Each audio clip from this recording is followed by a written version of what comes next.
আমি আজকে আপনাদেরকে একটা কথা বলি, শরীফ ওসমান হাদি এমন কোন দল নাই যেই দলের সমালোচনা করেন নাই। আপনি আওয়ামী লীগ বলেন, বিএনপি বলেন, জামাতে ইসলাম বলেন, হেফাজতে ইসলাম বলেন, যত দল আছে এই শরীফ ওসমান হাদি প্রত্যেকটা দলের সমালোচনা করেছে, কিন্তু এর পরেও প্রত্যেকটা দলের মানুষ তার জন্য চোখের পানি ফেলেছে। প্রশ্ন আসতে পারে কেন? কারণ সে যে সমালোচনা করেছে এই সমালোচনা রাজনৈতিক কোন স্বার্থে করে নাই, তার সমালোচনার মূল ভিত্তি ছিল ইনসাফ। ইনসাফকে ভিত্তি করে সে প্রত্যেকটা দলের সমালোচনা করার পরেও তার শাহাদাতের পরে প্রত্যেক দলের মানুষ তার জন্য চোখের অশ্রু ঝরিয়েছে, জানাজার মধ্যে অংশগ্রহণ করেছে। এখান থেকে আমাদের অনুপ্রাণিত হতে হবে, শরীফ ওসমান হাদির এখান থেকে আমাদের শিক্ষা গ্রহণ করতে হবে। আগামীতে আমরা ইনসাফের উপর ভিত্তি করে আমাদের সংগ্রাম চালিয়ে যাব। 2 নম্বর কথা, শরীফ ওসমান হাদির হত্যার পরে আমরা দেখেছি বাংলাদেশের একজন আইন উপদেষ্টা আছেন, এই আইন উপদেষ্টা প্রেসের সামনে এসে বক্তব্য দিয়েছেন 90 দিনের মধ্যে তার এই হত্যাকারীদেরকে গ্রেফতার করে বিচার করা হবে। আরে ভাই, আমি আপনাদেরকে একটা কথা বলি, বাংলাদেশে গত কয়েক মাসের মধ্যে বেশ কয়েকটা আলোচিত ঘোষণা ছিল, তার মধ্যে মাগুরার একটা শিশু মেয়ে হত্যার ঘটনা আপনাদের মনে আছে কিনা? ধর্ষণ করে হত্যা করা হয়েছে। সেই সময়ের মধ্যে আইন উপদেষ্টা আসিফ নজরুল সাহেব মিডিয়ার সামনে বক্তব্য দিয়েছেন 90 দিনের মধ্যে এটার বিচার করা হবে, কিন্তু 90 দিনের পরেও বহুদিন পেরিয়ে গেছে, আজও পর্যন্ত মাগুরার শেষ হত্যার বিচার হয় নাই।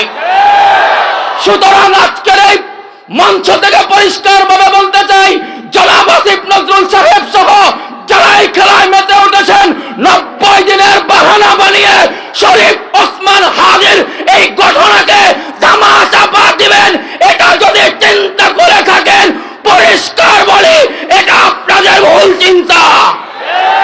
বাংলাদেশের মানুষ ইতিমধ্যে এটা জানান দিয়েছে, শরীফ ওসমান হাদির হত্যার এই ঘটনাকে ধামা চাপা দেয়া যাবে না। কারণ ধামা চাপা দিলে 1 সপ্তাহের মধ্যে এটা ধামা চাপা হয়ে যাইতো, সপ্তাহ পেরিয়ে গেছে, এখনো পর্যন্ত প্রত্যেক বাজারে বলেন, হাটে বলেন, ঘাটে বলেন, মানুষের মুখে মুখে ওসমান হাদির শাহাদাতের ঘটনা। কাজেই সরকারকে বলতে চাই, কোন সলসুতুরি করিয়েন না, কোন গোপন আতাত দরকার নাই। অনতি বিলম্বে শরীফ ওসমান হাদির হত্যাকারী যারা আছে তাদেরকে যদি দেশে থাকে গ্রেফতার করুন, যদি বিদেশে থাকে তাহলে বিদেশ থেকে তাদেরকে গ্রেফতার করে আনুন। যদি ভারত তাদেরকে দিতে অস্বীকার জানায় তাহলে ভারতের সাথে রাজনৈতিক, ব্যবসায়িক, কূটনৈতিক সব ধরনের সম্পর্ক ছিন্ন করতে হবে।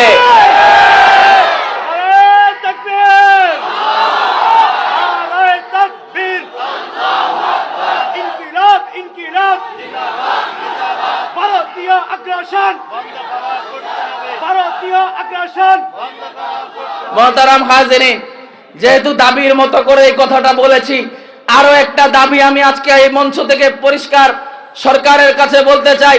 আমাদের 5 আগস্ট যেই গণবিপ্লব হয়েছে, এই গণবিপ্লবের পরে বাংলাদেশের মধ্যে বিভিন্ন ধরনের সংস্কার কমিটি গঠন হয়েছে, আইন সংস্কার, সংবিধান সংস্কার, নানা রকমের সংস্কার কমিটি গঠন হয়েছে। তারা সুপারিশ করেছে গণভোটের মাধ্যমে নাকি এই সুপারিশগুলো আবার বাস্তবায়ন করার পরিকল্পনা রয়েছে।